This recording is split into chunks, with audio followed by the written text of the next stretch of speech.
ये भगवत गीता जी का सिद्धांत है। इसलिए हमें जतन करना चाहिए। परीक्षित राजा ने धर्म का पालन करते हुए सारी प्रजा धर्ममयी बन गई, सत्कर्ममयी बन गई। लेकिन एक दिन ऐसा हुआ, परीक्षित राजा जैसे ही रथारूढ़ बनकर दिग्विजय के लिए निकल रहे थे, चलते चलते चलते रास्ते में सरस्वती के तट पर पधारे। एक कौतुक देखा है।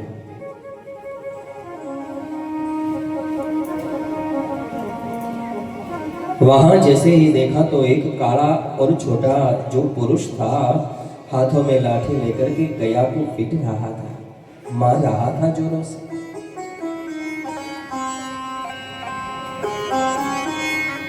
जो बैल खड़ा था सामने, उनकी आंखों में अश्रु की धाराएं थी। वो छोटा काला पुरुष अपने हाथों में लाठी लिए हुए उनको बहुत जोरों से पीट रहा था। सामने देखा वो बैल और गया आपस में बातें कर रहे हैं। याद रखना भाई, जो काला पुरुष अपने हाथों में लाठी लिए हुई मारता है, फिटकारता है, वो कोई सामान्य बैल नहीं है। धर्म ही बैल बनकर खड़ा है। धर्म के 4 चरण है, सत्य, तप, दया और पवित्रता।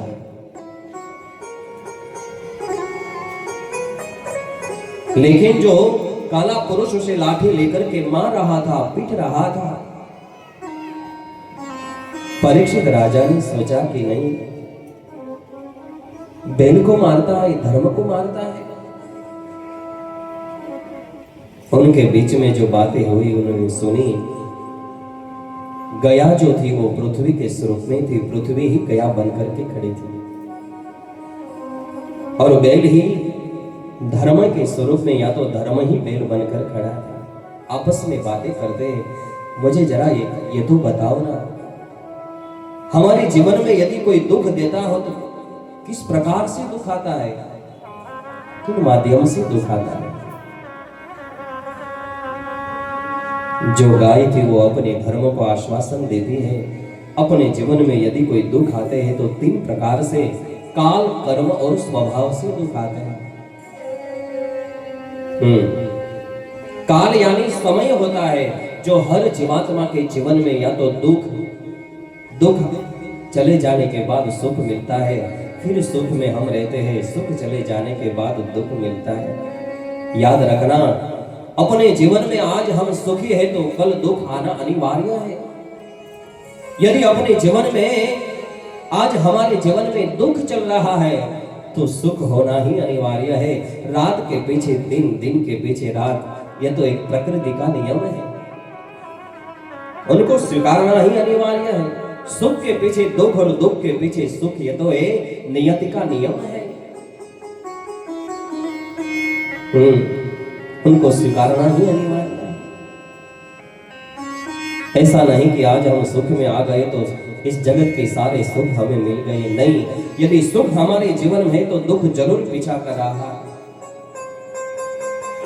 आज यदि सुख हमारे जीवन में है तो दुख पीछा कर रहा है, यदि दुख है तो सुख उनका पीछा कर रहा है।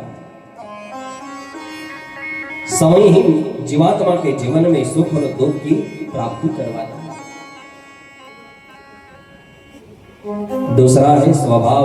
स्वभाव ही मानव जीवन के दुख का कारण बन जाता है। ज्यादा हम दुखी अपने स्वभाव से होते हैं। जितना दुखी हम कर्म से नहीं होते हैं ना, उतना दुखी तो हम अपने स्वभाव से होते हैं। बहुत दुखी हो रहे हैं स्वभाव से। एक बार ऐसा हुआ ना कि नारद जी चलते हुए अपने वैकुंठ में पधारे, और नारद जी ने भगवान का दर्शन किया है। सशंख चक्रम सकिरीट कुंडलम सपीतमस्तरम सुरसारभक्षम। भगवान नारायण के चरणों में वंदना कर दी। भगवान सांवरिया सेठ ने कहा, नारद जी आप पधार गए? हाँ प्रभु, आपका दर्शन भी हो जाए। भगवान ने कहा, नहीं, आप कुछ मनोरथ लेकर के पधारे हैं, इतनी जल्दी जल्दी जो आ गए वैकुंठ में, बोलिए ना क्या है अपने मन में। नारद जी ने कहा, प्रभु आज मेरे मन में एक संशय हो रहा है, एक बात आई है मेरे मन में। मुझे उन संशय का छेदन करना है, मैं इसीलिए आओ, मुझे बताइए ना। इस सारे संसार में हर जीवात्मा की पात्रता के मुताबिक सारे जीवात्मा को सब कुछ दे रखा है। जैसी जैसी अपनी पात्रता, जैसा कर्म, जैसी भक्ति, अपने जीवन अपने कर्म के मुताबिक सब कुछ दे रखा है आपने। इस संसार में सारे जीवात्मा सुखी भी है, लेकिन इतने सुखी होने के बाद भी वो दुखी क्यों? बताइए आप मुझे। आप तो करुणा के सागर है प्रभु, आपने जो दे रखा है वो सही समझ के दे रखा है, समझदारी से दे रखा है। जिनका जितना चाहिए, जितना उनके भाग्य में है, उतना तो आपने दे रखा है। संसार में सारे जीवात्मा सुखी है, सुखी होने के बाद भी इस जगत के सारे जीवात्मा दुखी क्यों है? भगवान ने बहुत सुंदर जवाब दिया। देवर्षि जानते हैं नारद जी, इस जगत में, इस संसार में सारे जीवात्मा सुखी है, लेकिन दुख का कारण यही है कि दूसरों का सुख पहले से देखा नहीं जाता है।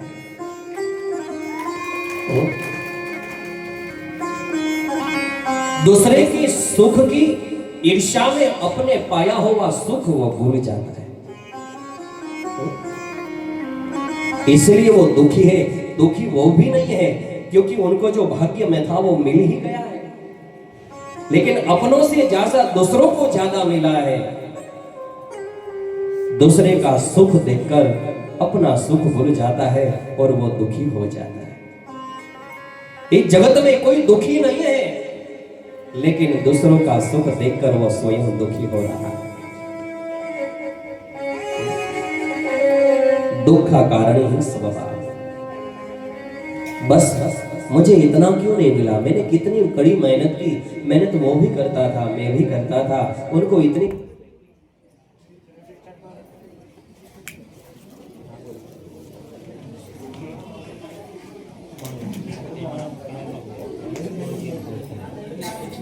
ચાલો થઈ ગયો તો આજે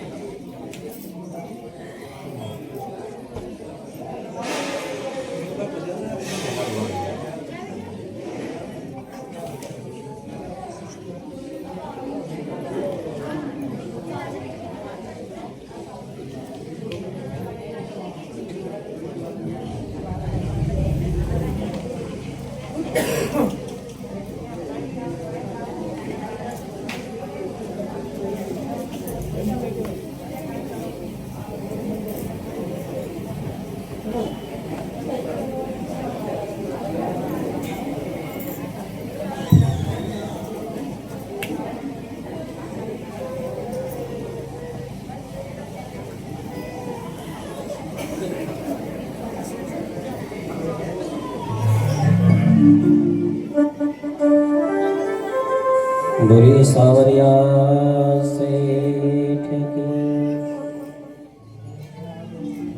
इसलिए यदि मानव दुखी है तो अपने स्वभाव के कारण है।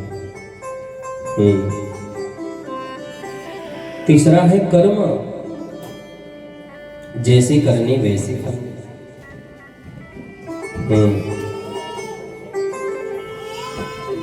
जैसे हम बोते हैं वैसे ही हम लेते हैं। बोए बीज बबुल के आम कैसे होए। यदि हमें अच्छी अपेक्षा रखनी है तो हमें अच्छा कर्म भी करना पड़ेगा। यदि अच्छा ही फल चाहते हैं तो अच्छा कर्म तो करना पड़ेगा ना। जैसा बोएंगे वैसे ही हम फसलें लेंगे, ये तो दुनिया का नियम है। जैसा भी हम कर्म करते हैं वैसे हमें फल की प्राप्ति होती है। इसलिए स्वभाव ही तो तीसरा है कर्म ही मानव के दुख का कारण बन जाता है। क्योंकि सारे भर्तृहरि ने लिखा है सुखस्य दुखस्य न कोपि दाता। राजा जो भर्तृहरि बन गए